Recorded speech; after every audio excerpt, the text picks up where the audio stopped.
अगर आपके खिलाफ एक क्रिमिनल केस चल रहा हो और आपको लगता है कि पुलिस ने पूरी कहानी ठीक से नहीं बताई है और आप मजिस्ट्रेट को एप्लीकेशन देते हो कि पुलिस दोबारा इन्वेस्टिगेशन करे, तो क्या मजिस्ट्रेट के पास पावर है पुलिस को दोबारा इन्वेस्टिगेशन करने का ऑर्डर देने के लिए? नमस्कार, हेलो। इन वीडियोस में हम सुप्रीम कोर्ट की लैंडमार्क जजमेंट को समझेंगे। इस बारी की जो जजमेंट है उसका नाम है वीनू भाई हरिभाई मालविया, ये एक इंसान का नाम है, वर्सेस स्टेट ऑफ गुजरात। ये जजमेंट आई अक्टूबर 2019 को। जस्टिस रोहिंटन नरीमन ने जजमेंट लिखी है, 3 जज का बेंच था। इस जजमेंट में इस सवाल का जवाब दिया गया है कि पुलिस एक बार चार्जशीट फाइल कर दे, पुलिस सेक्शन 173 के अंदर चार्जशीट फाइल करती है, तो पुलिस एक बार अगर चार्जशीट फाइल कर दे तो क्या मजिस्ट्रेट फर्दर इन्वेस्टिगेशन के लिए ऑर्डर कर सकता है? इस केस के एक बार फैक्ट समझ लेते हैं।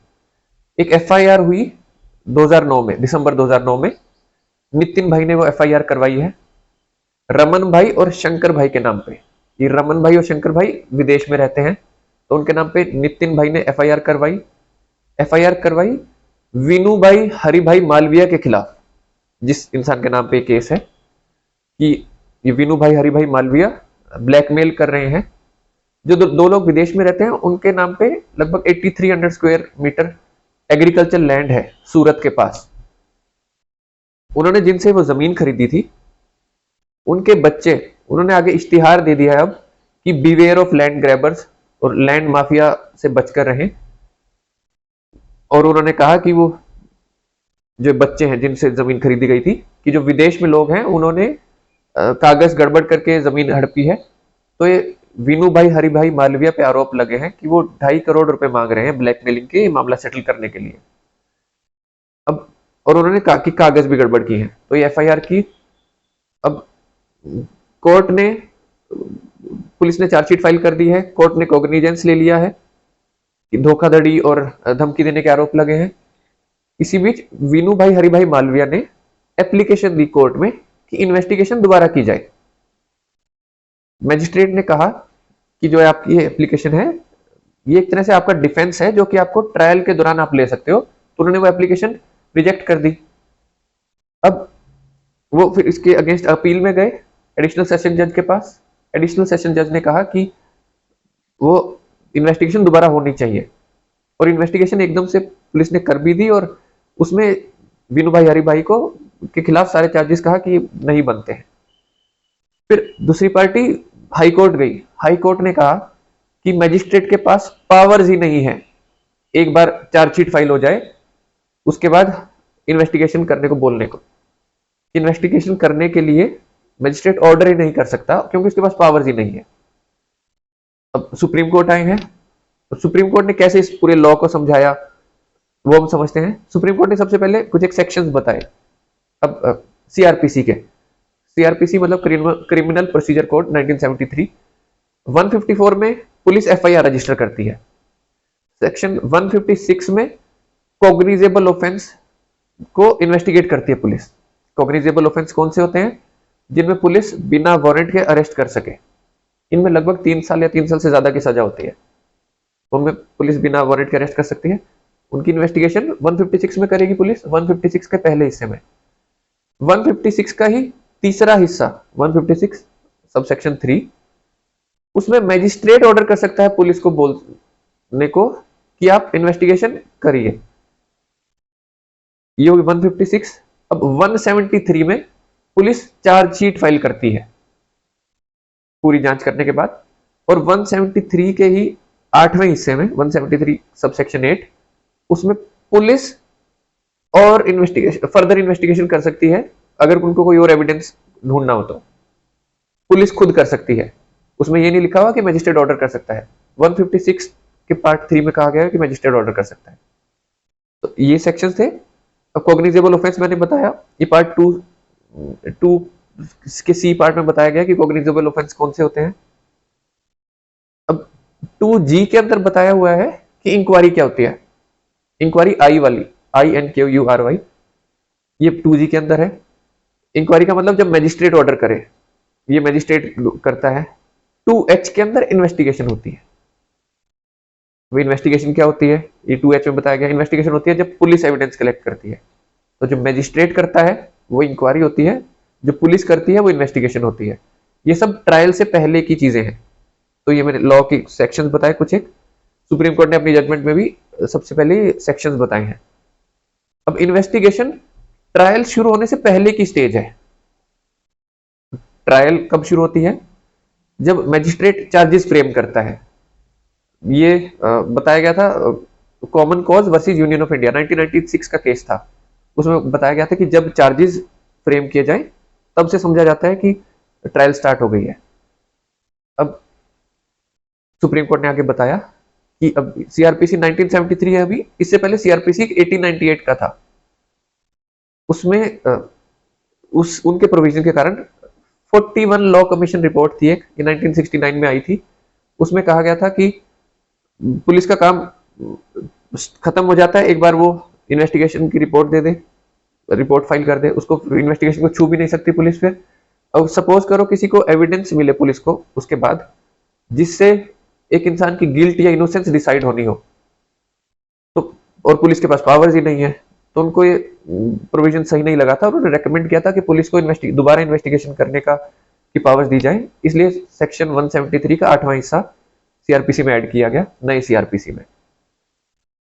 अब हमारा आर्टिकल, संविधान का आर्टिकल 21, जिसमें right to life and liberty है, इसमें कहा गया है, ये फंडामेंटल राइट है, इसमें कहा गया कि no person shall be deprived of their life except by procedure established by law.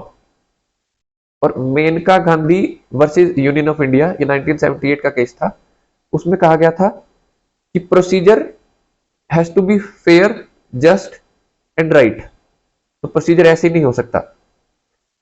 और आर्टिकल 21 के अंदर फेयर ट्रायल को भी कहा गया है, ये हमारा फंडामेंटल राइट है। तो एक तो प्रोसीजर राइट, जस्ट और फेयर हो, और फेयर ट्रायल हो।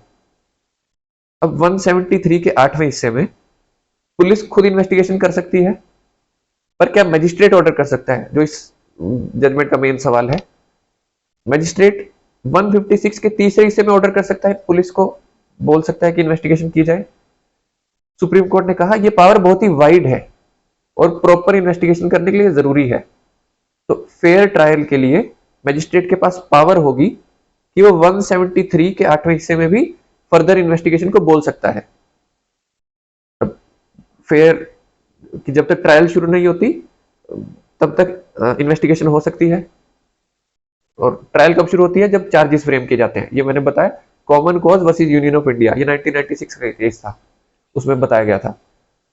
अब सुप्रीम कोर्ट ने कुछ एक जजमेंट्स बताई जिनमें लॉ कैसे बताया गया है।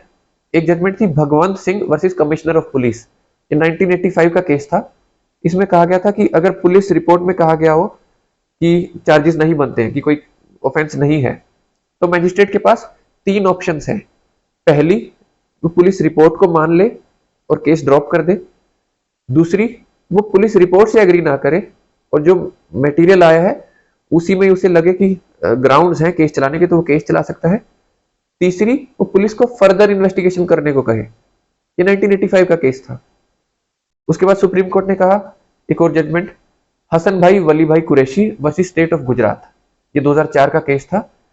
सुप्रीम कोर्ट ने कहा कि नेसेसिटी ऑफ फर्दर इन्वेस्टिगेशन और डिले इन क्रिमिनल केस, तो जरूरत है और डिले है, इन दोनों के बीच में बैलेंस होना चाहिए। तो अगर कोई नए फैक्ट्स सामने आ रहे हैं तो इन्वेस्टिगेशन की जा सकती है, तो इनमें बैलेंस देखने की जरूरत है। एक और केस विनय त्यागी वर्सेस इरशाद अली, ये 2013 का केस था। इसमें सुप्रीम कोर्ट ने बताया कि फेयर और प्रॉपर इन्वेस्टिगेशन होती क्या है। 2 चीजें होती हैं इसमें, एक तो ऑनेस्टली यानी ईमानदारी से और लॉ के हिसाब से इन्वेस्टिगेशन हो, दूसरी चीज सच सामने आ सके। तो फेयर और प्रॉपर इन्वेस्टिगेशन का मतलब क्या हुआ कि ईमानदारी से और लॉ के हिसाब से इन्वेस्टिगेशन हुई हो, और दूसरी ब्रिंग आउट द ट्रूथ, सच सामने आए।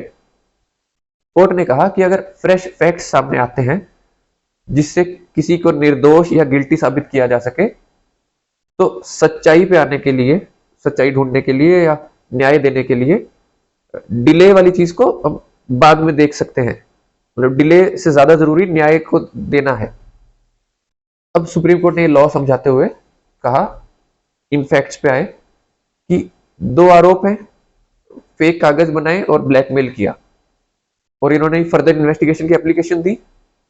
उसमें कहा गया है कि जो दो लोग विदेश में है, और रमन भाई और शंकर भाई, उन्होंने रेवेन्यूज एंट्रीज में छेड़छाड़ की है।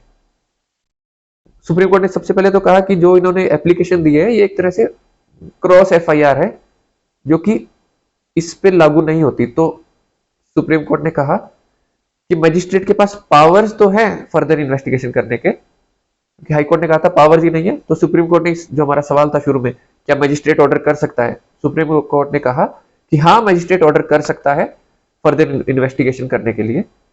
लेकिन जो अक्यूज ने एप्लीकेशन दी है वो उन फैक्ट्स के आधार पे इस केस में वो इन्वेस्टिगेशन नहीं होनी चाहिए, फर्दर इन्वेस्टिगेशन नहीं होनी चाहिए।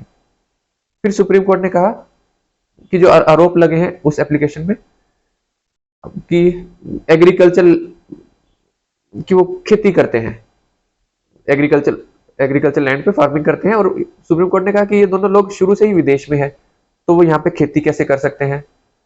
फिर सुप्रीम कोर्ट ने कहा कि दोनों लोग जो विदेश में है उनकी एक की एज है 48, एक की एज है 53, तो वो 1934 से पोजेशन में कैसे आए जमीन में, क्योंकि उन्होंने क्लेम किया है। अब जिनसे उन्होंने जमीन खरीदी थी, जो लोग विदेश में है उन्होंने जिनसे जमीन खरीदी थी, उनकी मृत्यु 1999 में हो गई। उनके साइन की हुई एक एप्लीकेशन 2000 में दी हुई है, तो मतलब वो एप्लीकेशन, वो साइन भी फोर्स्ड है। तो सुप्रीम कोर्ट ने पुलिस को एफआईआर दर्ज करने को कहा कि एक सीनियर ऑफिसर इस केस की जांच कर इन्वेस्टिगेशन करे। लेकिन जो फर्दर इन्वेस्टिगेशन की एप्लीकेशन थी वो रिजेक्ट की, और हाई कोर्ट ने जो कहा था कि मजिस्ट्रेट के पास पावर्स ही नहीं है, तो सुप्रीम कोर्ट ने कहा मजिस्ट्रेट के पास पावर्स हैं फर्दर इन्वेस्टिगेशन करने को। तो हाई कोर्ट का सिर्फ उतना फैसला उन्होंने चेंज किया, फर्दर इन्वेस्टिगेशन कर सकते हैं। तो ये थी हमारी इस बारी की लैंडमार्क जजमेंट। हम एक और लैंडमार्क जजमेंट को आपके साथ समझेंगे। नमस्कार, धन्यवाद, थैंक यू।